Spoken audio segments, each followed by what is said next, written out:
This is J. Krishnamurti's second public discussion in Saanen, 1964. We were inquiring into the nature and the significance of maturity. We said time does not necessarily bring about maturity, but all our thinking, our endeavor, our attitude and way and activities of life are within the bounds of time, within the bondage of time.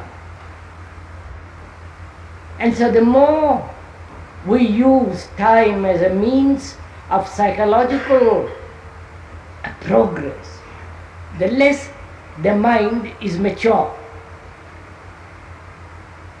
That's what we discussed yesterday.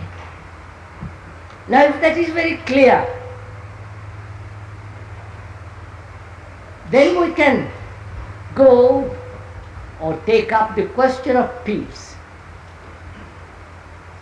because that was raised yesterday. What is peace? And we said we would discuss that. First, laying the foundation, as it were, of a source of inquiry, as the foundation of inquiry, which is the mature mind. And from there we are going to inquire into the question of peace. Is that right?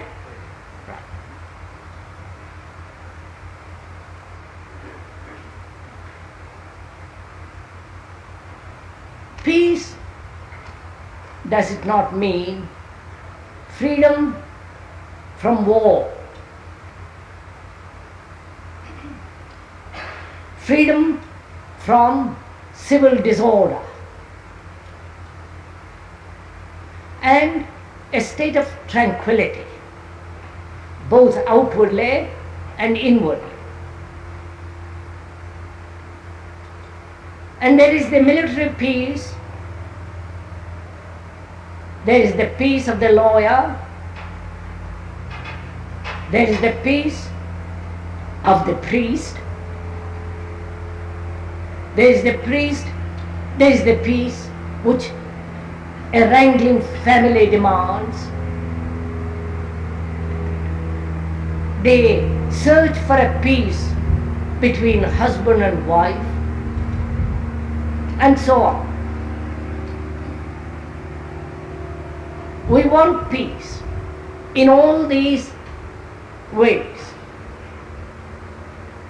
And our search for peace, it seems to me, is fragmentary. That is, there is the military peace apart, separate, divided. Then there is the priestly peace, totally different. And something fantastic. And then from that, totally different, the peace in a society, in a culture. And the peace that human beings demand in all relationships. They're all separate, divided, and almost antagonistic to each other.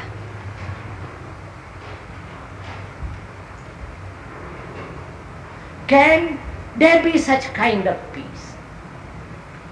So divided, so contradictory, so opposed to each other. And that's what we want.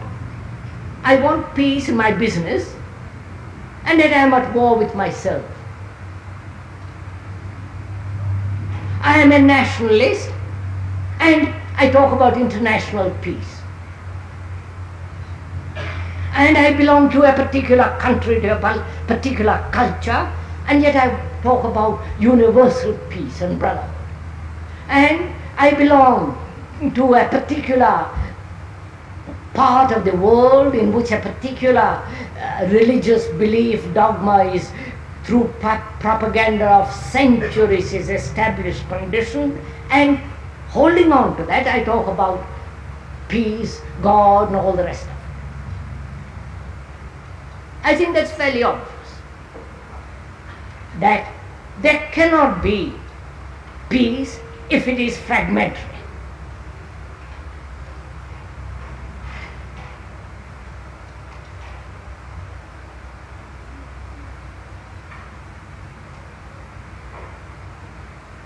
I cannot be a nationalist, a Hindu, and yet talk about international peace. It's so obvious, I don't think we need to labor that point at all. It's quite unintelligent, quite immature, and has very little meaning. So, what does it mean when we talk about peace?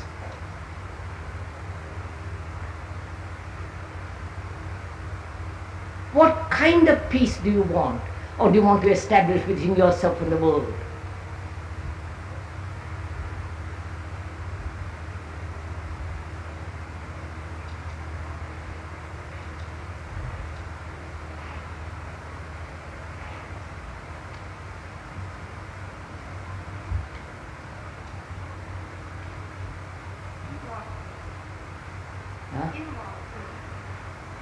The lady suggests inward peace. Is the inward peace something different from the outward peace?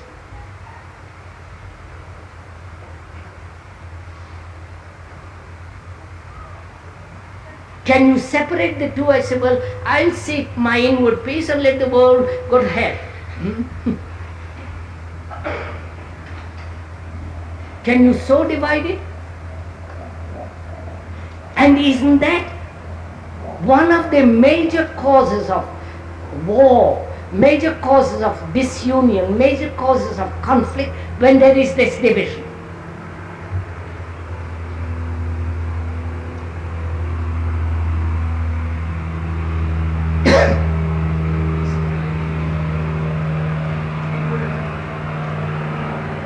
What's that?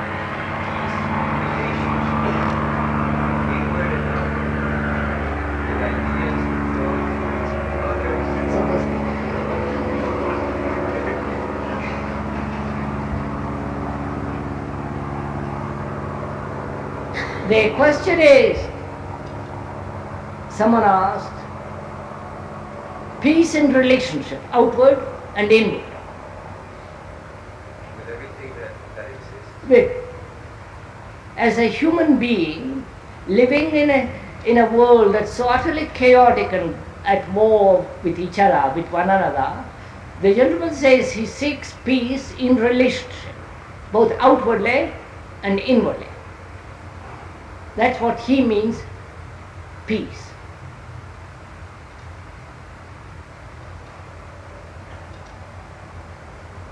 It would be rather profitable and interesting, I think, if we could, each one of us, find out for himself what kind of peace he wants.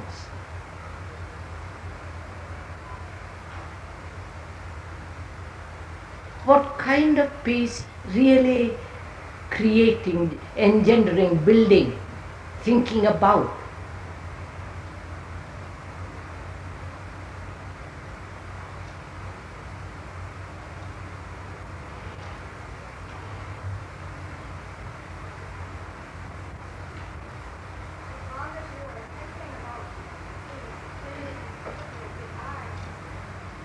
And let's go too quickly into it, if you don't mind.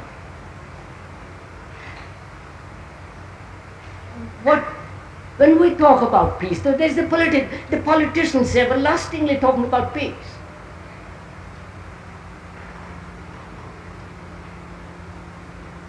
And it really does nothing to bring about peace. And the priest talks about peace. And he lives in a world of ideas, beliefs, dogmas, and heaven and all the rest of it. And there is, in his heart, there is no peace. So what kind of peace do we all want? Huh?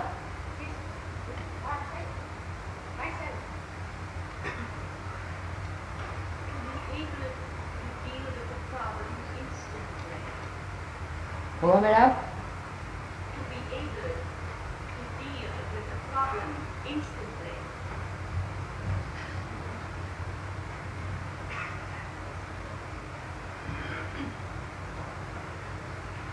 Probably we have not thought about it at all. No. No. Don't throw words out, sir, please. And there's love.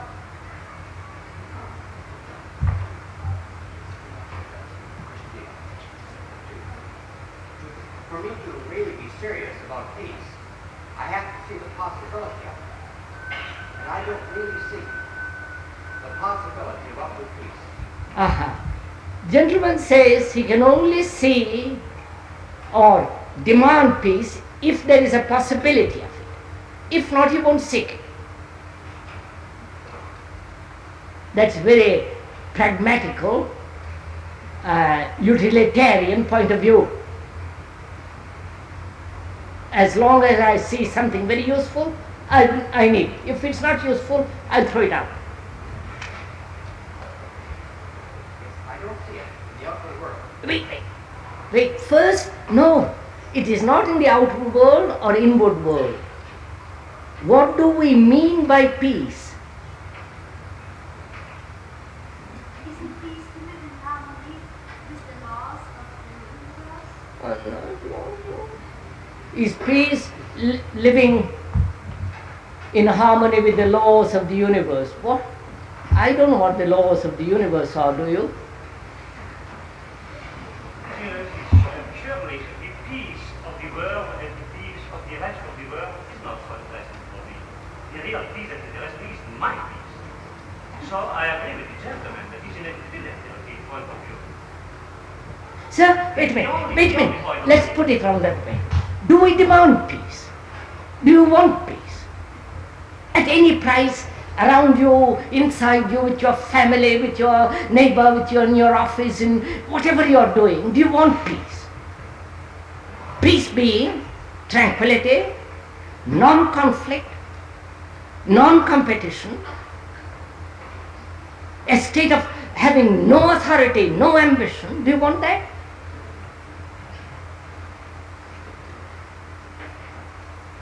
Sir, how do we know we want it if we don't know what it is? No, wait a minute. Of course not. And that's why I'm asking. We can see what creates conflict, what creates disharmony, what creates contradiction. That's fairly clear, isn't it, sir? If I hate you, I can't have peace. Whatever the reason of my hate be. If I am in competition with you, I can't have peace. If I am bound to my country as a nationalist and all the rest of that poisonous stuff, I can't have peace. So what is peace? Wait. Now wait. What is the highest form of thinking?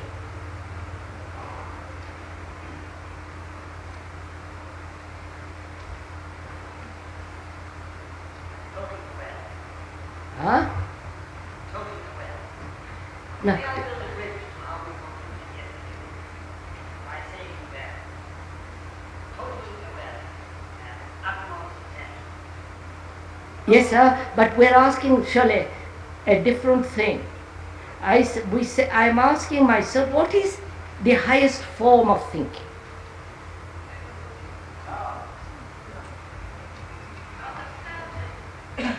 Come on, madam.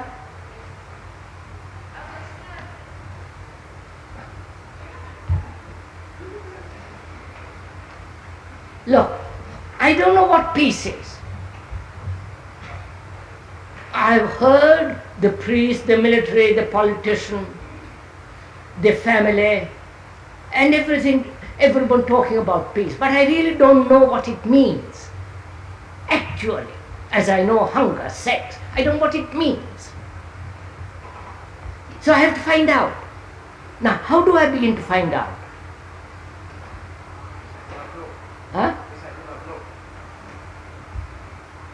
I don't know. So how do I begin to find out? By, By analyzing what I don't know, by analyzing why I'm not in peace. By looking at that which is not peace.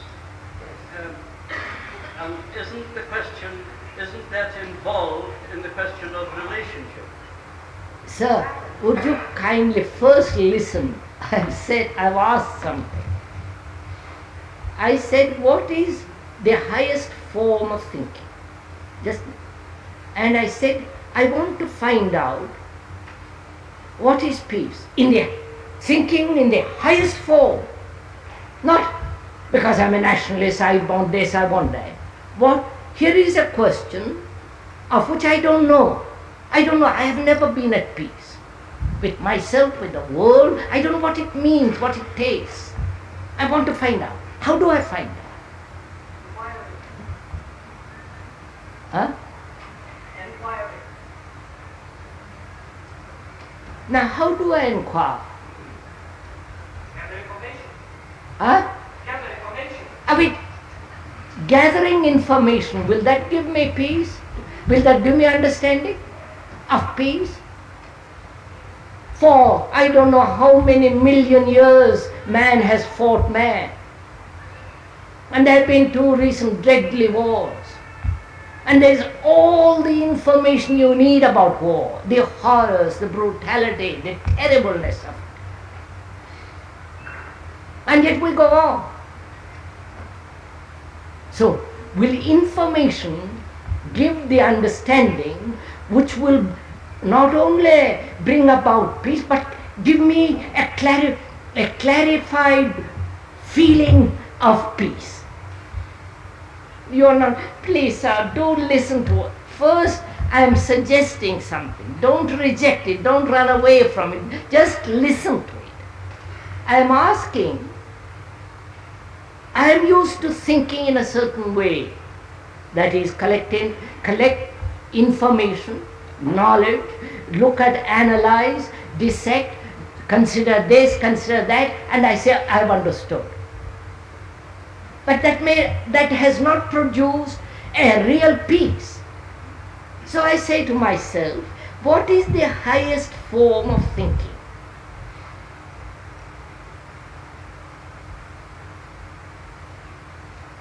If I say that is not peace, and that does not conduce to bring about peace, then I am thinking negatively, am I not? Huh? So I say, by Jove, look what I have done. By thinking negatively and rejecting the things which are considered positive, I am clarifying the field. You are following? Am I making myself clear?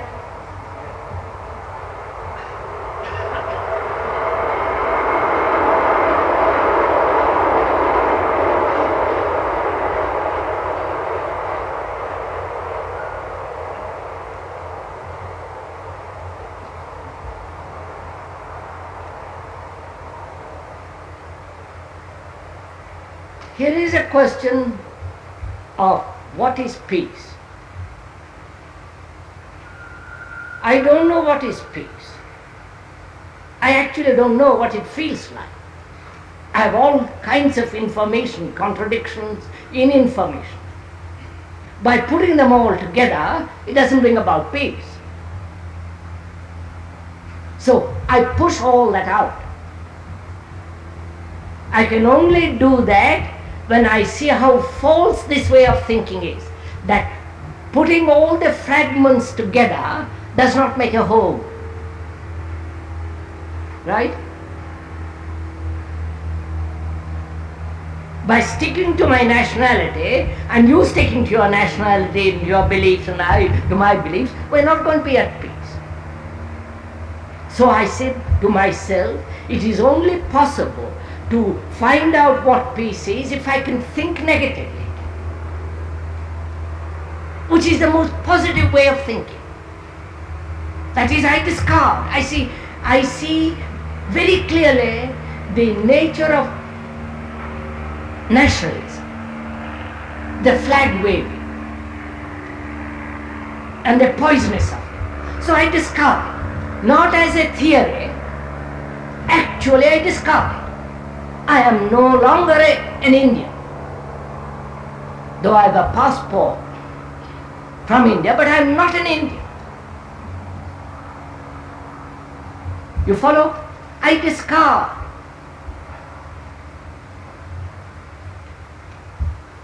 When I have discarded nationalism, when I have actually discarded competition with anybody, with God even,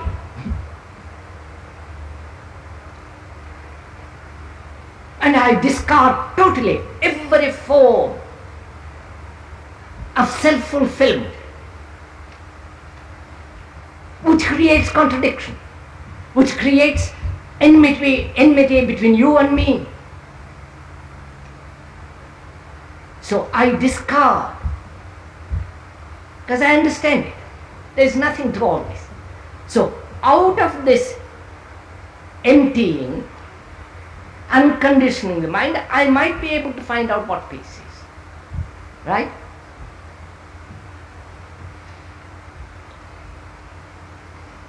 All that demands honesty. In fact, honesty is All that demands honesty. And very few of us, lady says, no, this honesty. Surely, if you are inquiring into peace, one must be fairly honest about that at least. Huh? So are we? Are we? And that's for you to find out.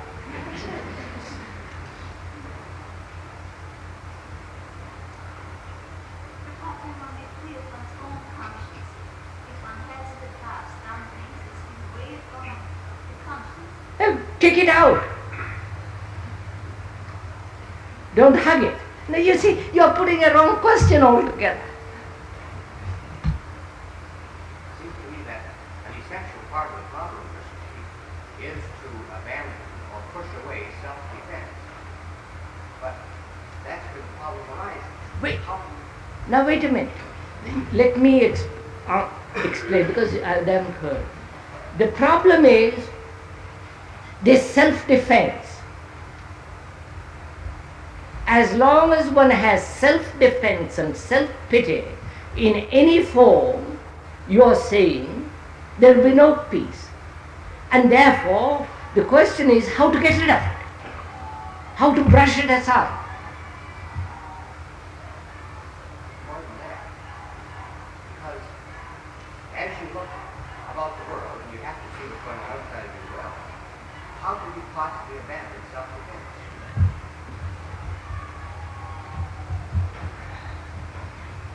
How can you possibly push aside self-defense when you are living in a world of tigers? Is that it?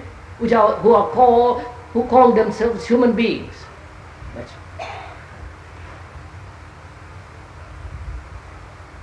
either one becomes a tiger oneself, or one finds a way of living non-tigerishly.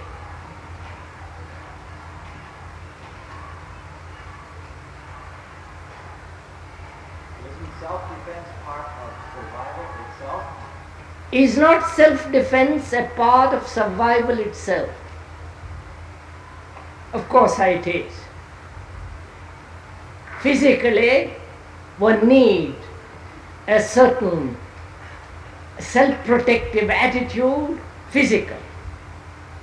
But why do we carry it over psychologically?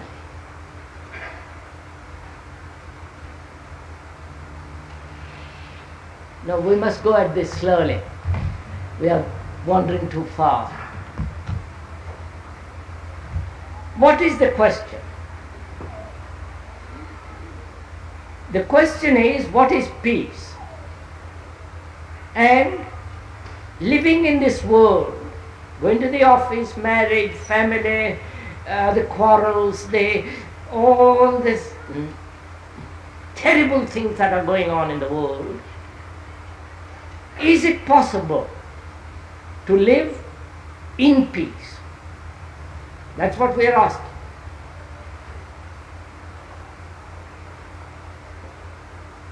not in heaven, not in some future date when I am completely dead and buried or burned, but now. Is it possible? What is your answer? Honestly, what is your answer?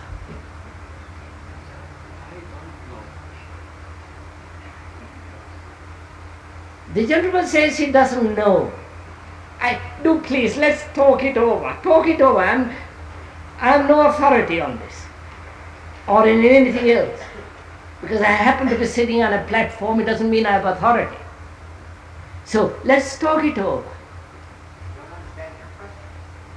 Because I don't see how you can survive with living in peace in this world of tyrants from the fact that you have to build a bar on the window to keep the tyrants from coming in. Yes, sir. That implies national defense, community defense. I know all that, sir. I know all that. I know all I that. don't understand. So without going into too many details, is it possible to live in this world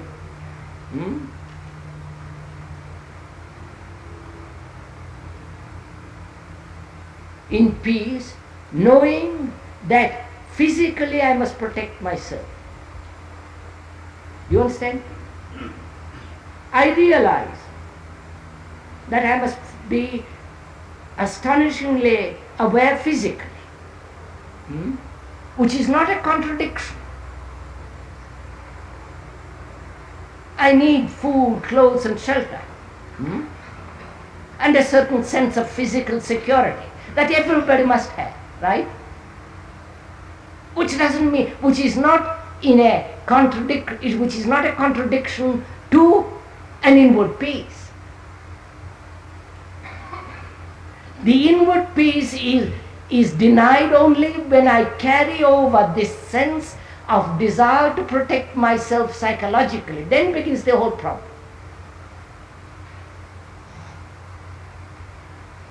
When I've been seized, my wife, my husband, my family, you follow? In the sense, inwardly I want this certainty in relationship.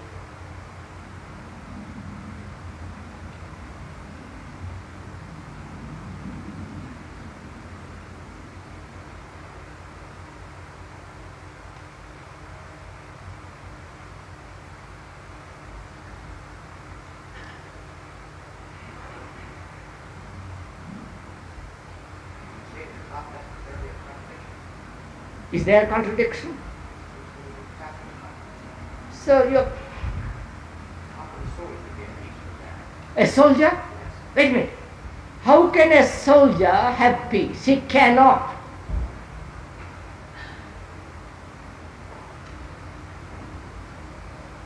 Sorry, there is a general here.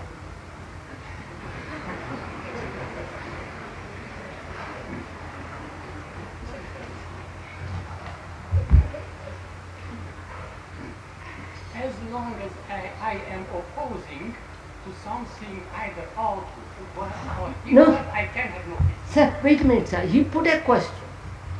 He said, can a soldier have peace?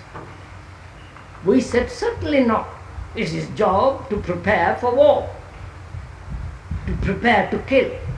And the soldier is the product of a civilization, of a culture. Unless the culture, the civilization, you who are part of that culture, etc., change, you will be always contributing to war. But this is so obvious. And so you say, can a soldier have peace? You have created the world in which soldier is necessary. And you say, can he have it? Of course he can't have it. You have created the soldier by your nationalism, by your attitude towards life. And holding on to that nationalism, to those beliefs and attitudes, you say, can he have it? Of course he can't. You have to be willing to be crushed by the machine that you created. I mean, You see, you immediately jump. You don't inquire into this further. That is, look sir, when I buy a stamp,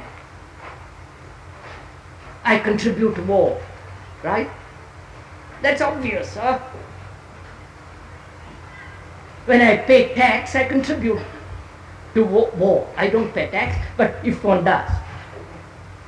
So, everything outwardly you do apparently creates war, contributes to war. What is one to do? Not pay tax, not buy a stamp, not telephone, not use the railway.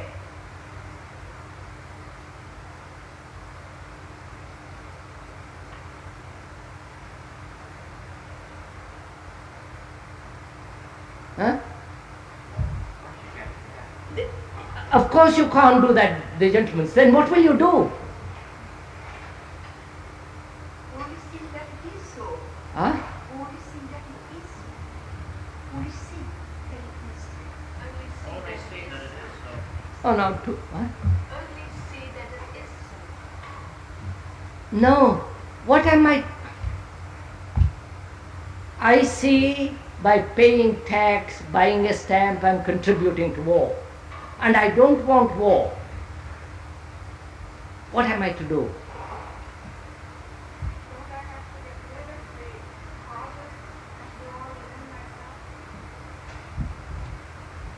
Yes, must I not get rid of the causes of war within myself?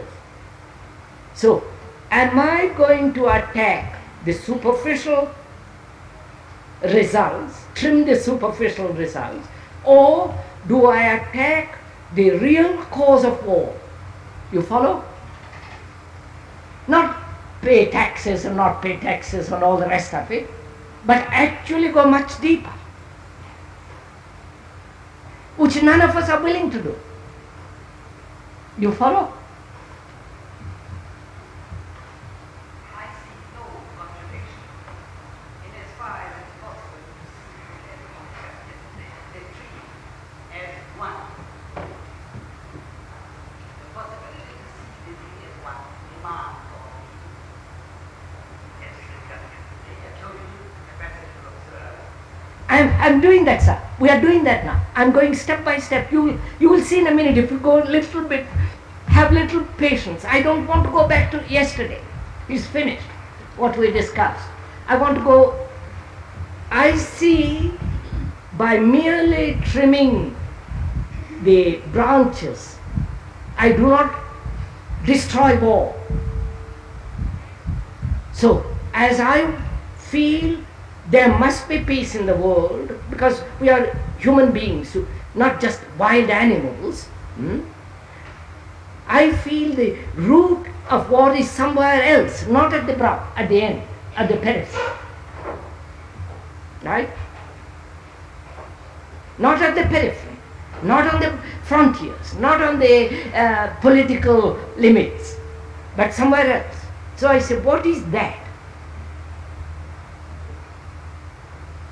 I see that is the division man has created between himself and another through nationalism, through war, through religions,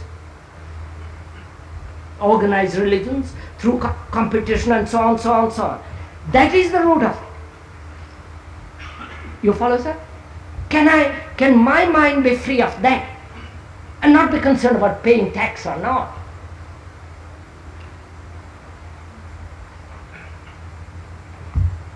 Your mind can be free of that. I don't say can my mind, it can be free. It must begin there and not at the periphery. You begin from the outside and come to the inside, and the speaker begins from the center and works it out. I say at the center, you have to be willing to brush aside self-defense. No, wait, don't go to that yet. First, we are discussing war. Does war really arise from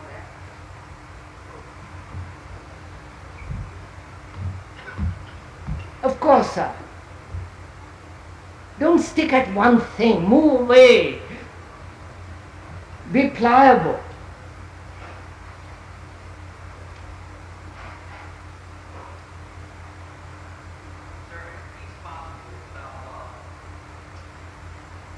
Is it possible to have peace without love? That's obviously, sir. That's an ordinary statement. What? Then how do you have love when you haven't got love? You You said at the beginning, a few sentences ago, that we all need physical security. And in this world, as it is known, it is not possible for the individual to do that. And to have it, you have to organize security, physical security, means what? Again, when you organize, you begin the battle all over again. So, just would you kindly listen to me 2 minutes? Just listen to me first. I know, as well as you do, that there must be physical defense. I know as well as you do that we must pay tax, all the outside. Organized, be caught in organization, all that we all know.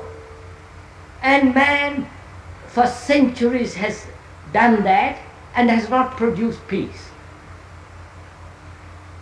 So I say to myself, this may be a wrong process altogether, approaching from the outside. Not the outside is different from the inside, but this approach from the outside. So I say to myself, if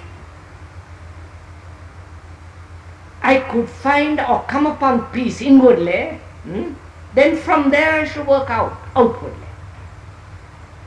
Not from the outward to the inner, but from the very source of the inner work outside. I don't know if if I'm making myself clear.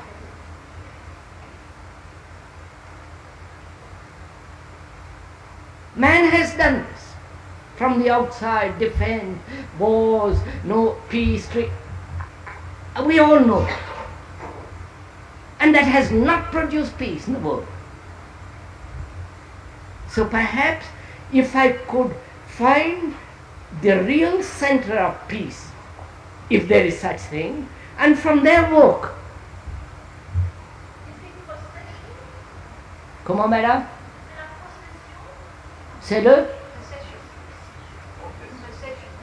Ah, no. You see, you're already jumping. I haven't come to that yet. You're already coming, say what it is. Possession, is it envy, is it jealousy, is it... You don't listen. There are plenty of people who have found inward peace. I am not talking of inward It peace. doesn't make any difference. I am not talking of inward peace at all. You use the term. I'm sorry, I withdraw that term. I carefully explained just now, please listen to me. And you have not listened, if you will forgive me for saying so. You are carrying on with your thoughts.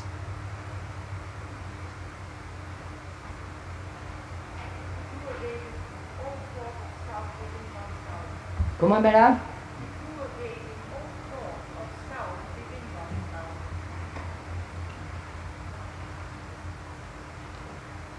All thought about oneself within oneself. Please, may I request you for 2 minutes to listen to me?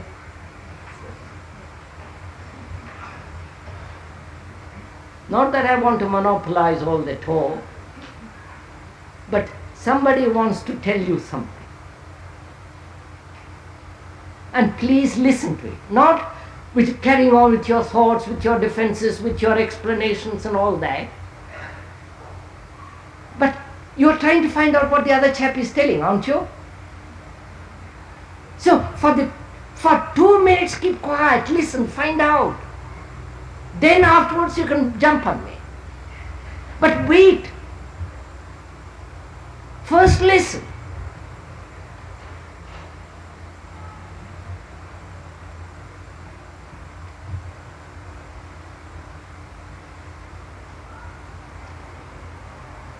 if I could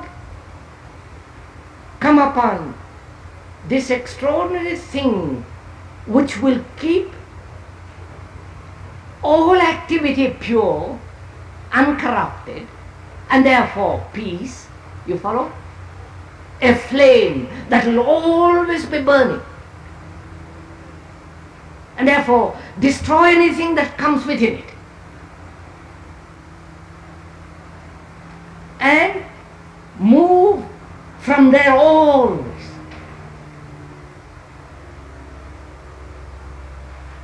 Let this tremendous flame act wherever it is. If there is such a flame. And you are not listening to me. You are agreeing, disagreeing, or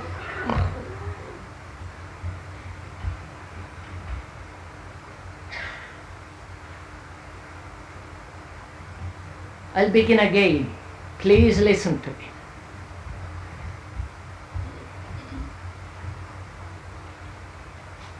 The churches, the governments, the priests in different parts of the world, throughout historical existence of man, he's always sought peace.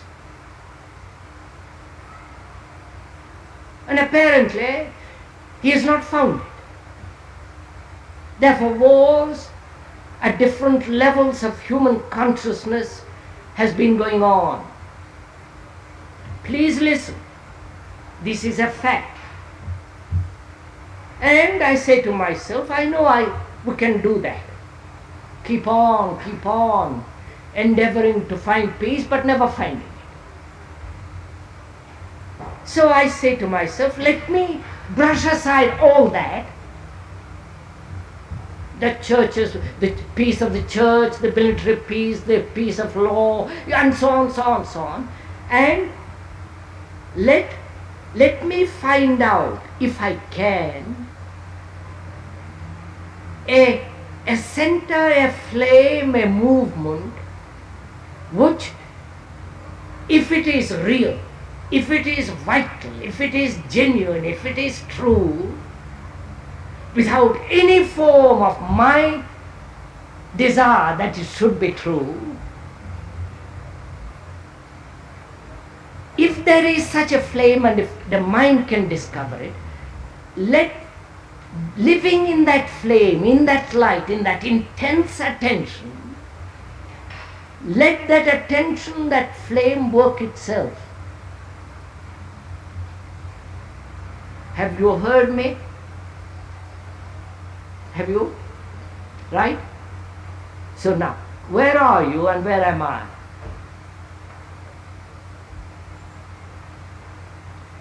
Are you still working from the outside in, or trying to find out, not imaginary, not illusory, not a formula, a concept, but an actuality, and discovering it, move from that. Let that thing move, live. I don't know if I'm conveying it. You understand? Look, sir, let me put it the other way. Right? We collect wood to keep up a flame, add to it all the time. That's what we do. In the collection of this wood, to keep a flame going, we have families, nationalities, groups, religions. You follow? I say to myself, is there a flame that will burn itself without my doing anything to it? Because I see the accumulation of the wood and putting the wood on the fire is this whole process of war. I wonder if you're, So I say, is there a flame which is not artificial, which is not made by me, which is not the result of collected wood and adding. You follow? Am I making this simile clear? Is there such flame? If there is that, then that will burn, that will live, that will act, that will function wherever I am, in the most tigerish world or in the most peaceful world. I don't know, right? So my inquiry is not how to be free from defense, whether to pay tax or not, how to adjust myself into this rotten society. My question then is to find out if there is that flame. Am I making myself clear? That flame is peace, not the other thing.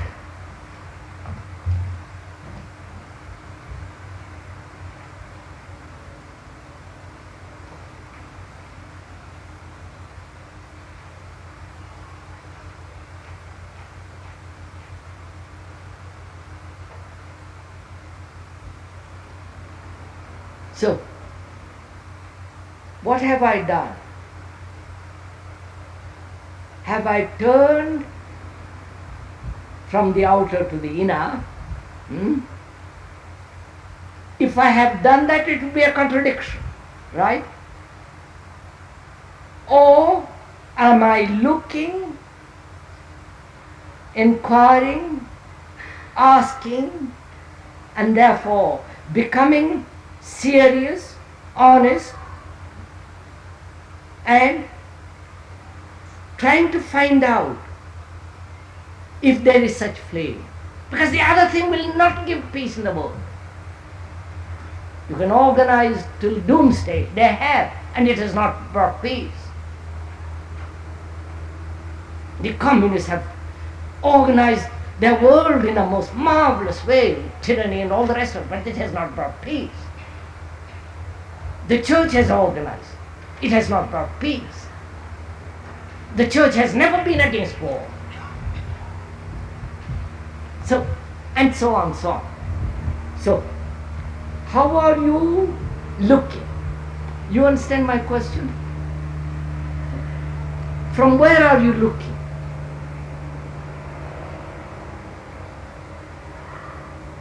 Or are you looking, divided the world as the outer and the inner, and discarding the outer, going to the inner, or doing neither of these two, but looking to find out if there is a flame which will keep itself alive, clean, clear, without smoke. I don't know if you're following what I'm talking about. Am I explaining myself? Yes? All right, I'm very glad. Then, how are you, where are you?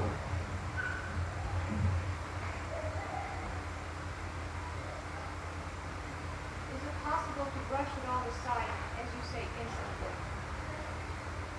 instantly? Is it possible to brush all this aside instantly?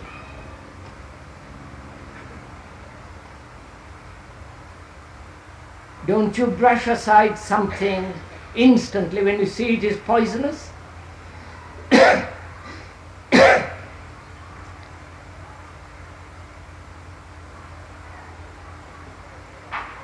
but there are many implications. There are many things to brush aside. No. There are many things to brush aside, the lady suggests. There are many implications. You see the implications, the many things first, but not the necessity of brushing it all aside. I don't know, am I?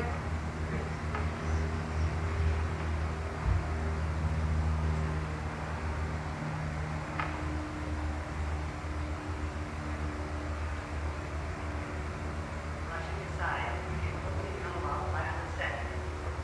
Yes, sir? Looking out the nose, staring at that. Beg pardon?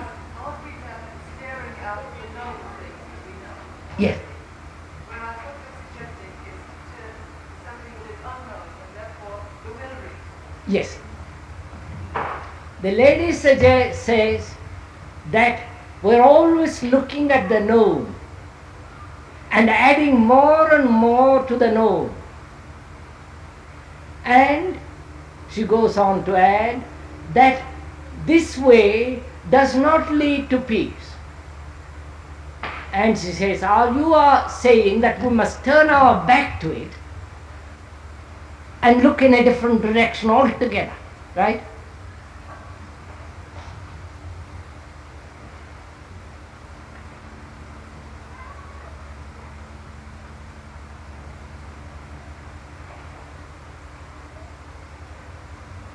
Now what is the question was asked, can I turn my back instantly on all this? Instantly. Can I turn my back instantly on nationalism? I'm taking that as a trivial example. It's not trivial if you're a nationalist. Then it becomes a torture.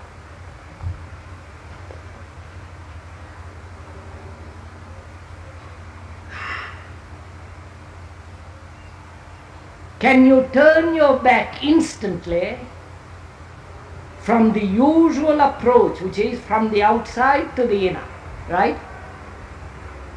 Can you turn your back instantly on that? No? Huh? You cannot turn your back instantly on that. Why?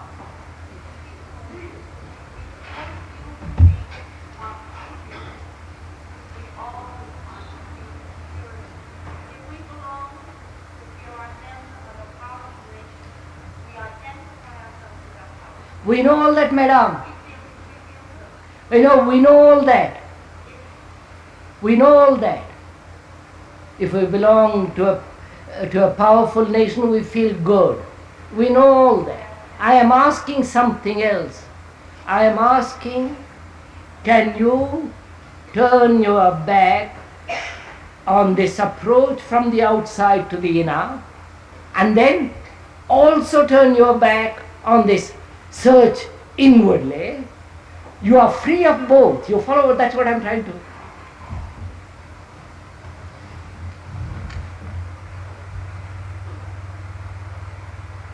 Because the outer, rejection of the outer is still the continuity of the outer, only it's called now the inner. When you reject the outer, you also reject the inner.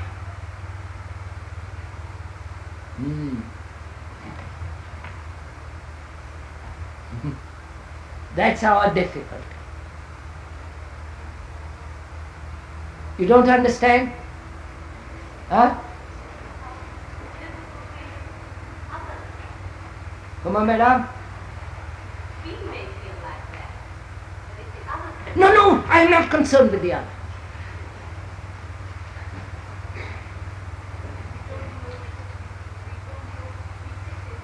Wait a minute, the lady says, I may feel that way. I may have rejected the outer and the inner, but what about the man who is the tiger?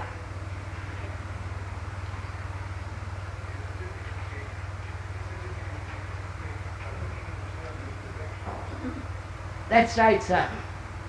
He says, our difficulty lies in the directive look, looking there or there, outwardly or inwardly. What the speaker is suggesting is not to have a directive look at all.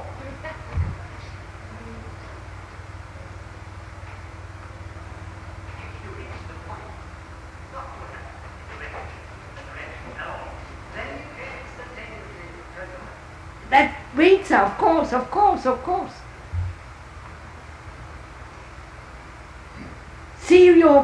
Please, see what you are doing.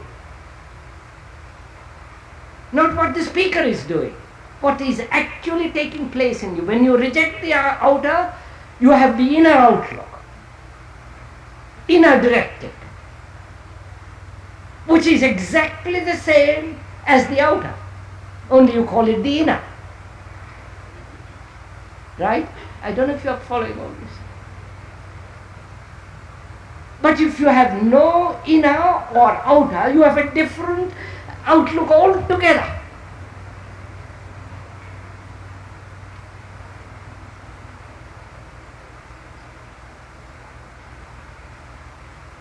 Don't ask for explanations. And then if I explain it, you'll say, how can I live in this world with that attitude? And then you have bogged yourself, you have blocked yourself. I don't think I don't think I'm making myself clear. We have come to a very interesting point. I don't know if you all realize it.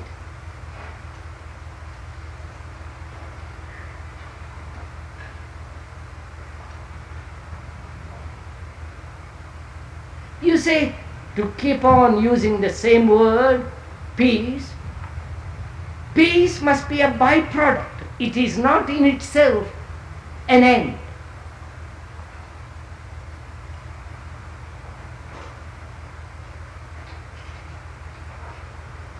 Health is a byproduct. Happiness is a byproduct.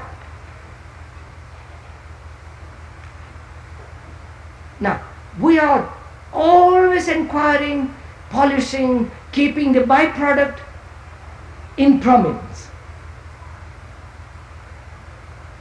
And I say that's all too silly, too mature. And peace will be if there's something much more vital, much greater than peace itself. Right? So my mind is not concerned about peace. It is concerned about something far greater that will bring about peace. So I said, what is that thing? Are you understanding, sirs? What is that thing? Huh?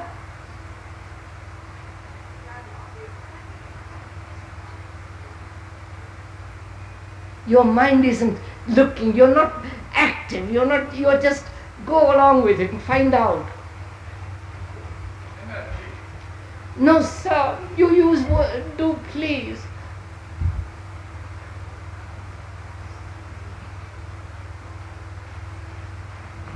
It's the unknown.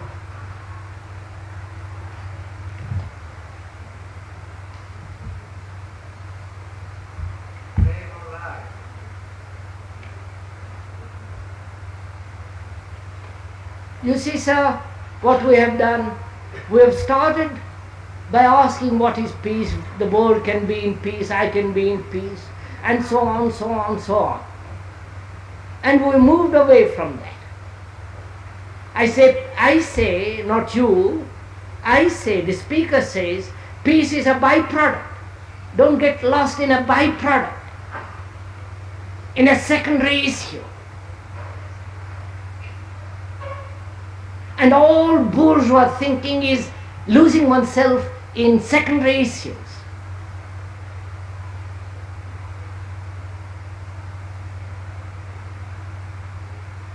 So you are no longer involved in secondary issues, then you will be concerned with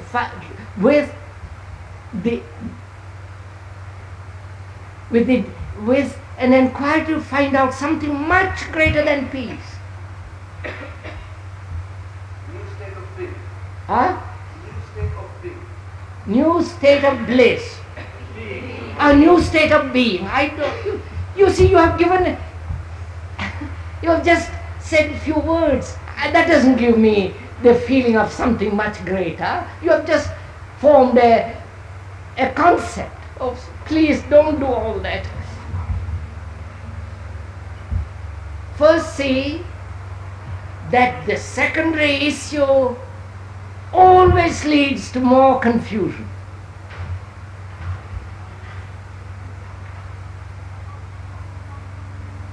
So if you see that very clearly, you will not be concerned with peace. You'll be concerned with something far greater. And then we can go in to find out what is that greater thing. But if you're all caught up in the secondary thing, oh, we must have nationalism, how can I, my family, this and my gods, my beliefs, those are all secondary issues. How to meditate, is there nirvana, is there God, you follow? If you say, I am not going to be caught in those secondary issues at any price, then you have a mind that is intent on finding out what is the greatest issue.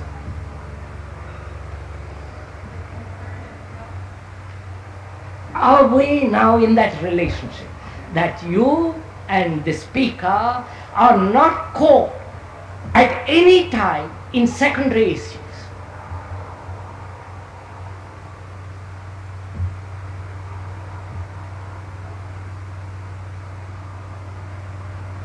If we have established that relationship, that you and I are both intent on the major issue,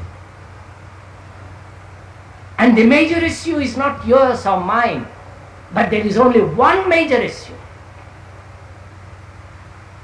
If you are concerned to find that out, and the very discovery, the very being of it will function and bring about peace. Or no, it'll have a totally different meaning.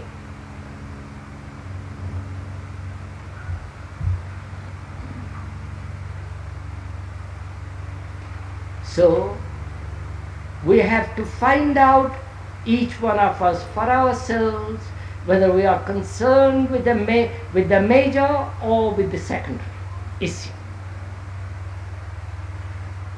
Everything is a secondary issue.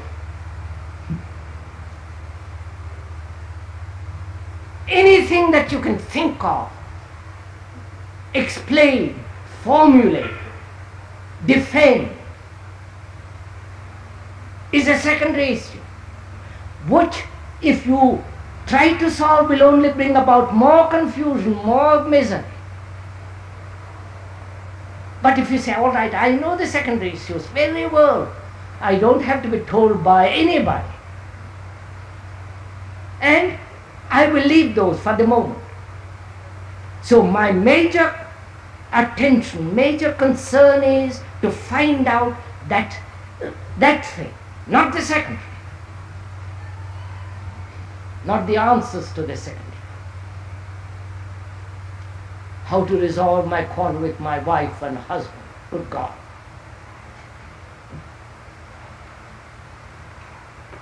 You will afterwards.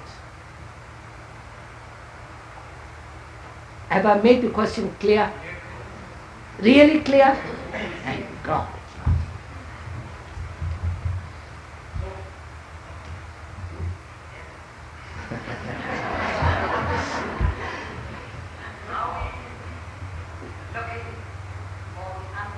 No, no.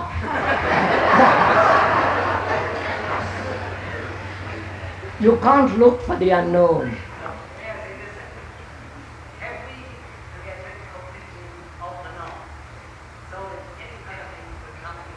That's right, sir. That is, all the known answers, the known problems, the known issues are secondary. I must be very clear on that, so that no confusion can ever take place.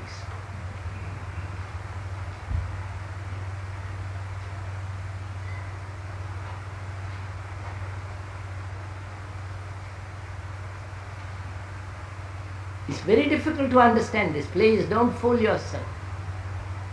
If I am seeking fame through my poetry, painting, lecturing, whatever that stupid stuff one does, and it's very difficult to turn my back on it. You follow? Because that's secondary. Huh? When we are looking, You see, you've got to jump to a conclusion.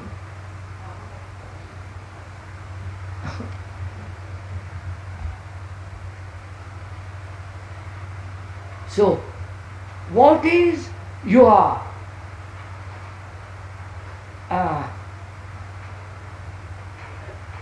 strong secondary issue that is holding you?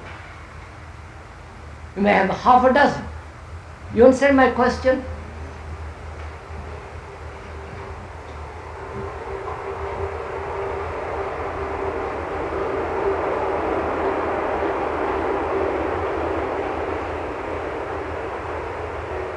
Unless you find that out and answer it and then treat it as a secondary issue, you won't be able to come to the major.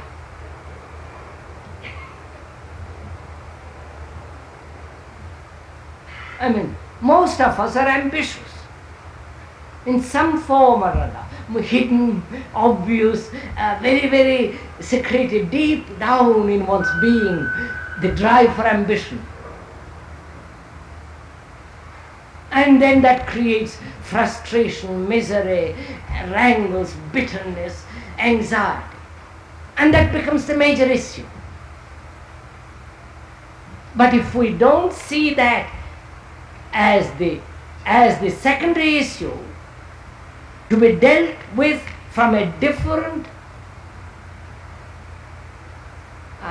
position, state, then that ambition will ride you for the rest of your life.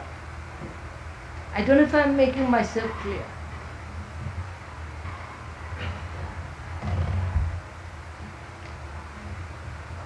Doesn't that mean it is state of nature? What's up? Doesn't that mean a new state of being, of looking, of environment? I can't. Doesn't that mean a new state of looking or Doesn't that mean a state of new way of looking? No, sir. Look.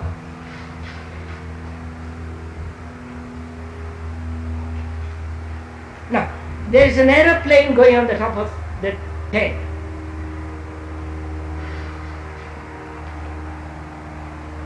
You listen to it completely. Give your whole attention to it.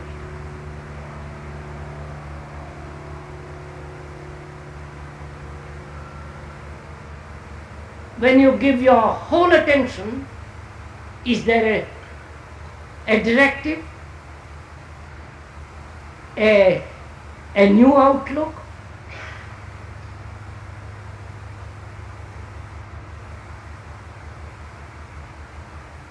Or is there a center from which you are looking, listening?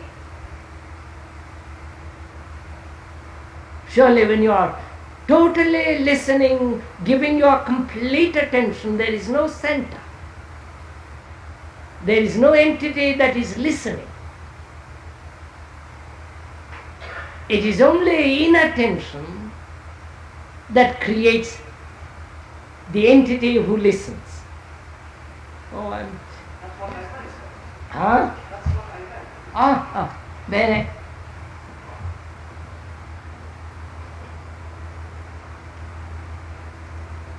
are we surrounded by resistance? Resistance.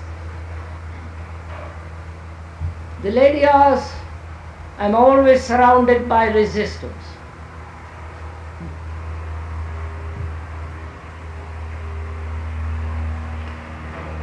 As you are listening to that aeroplane, so please also listen completely to your resistances.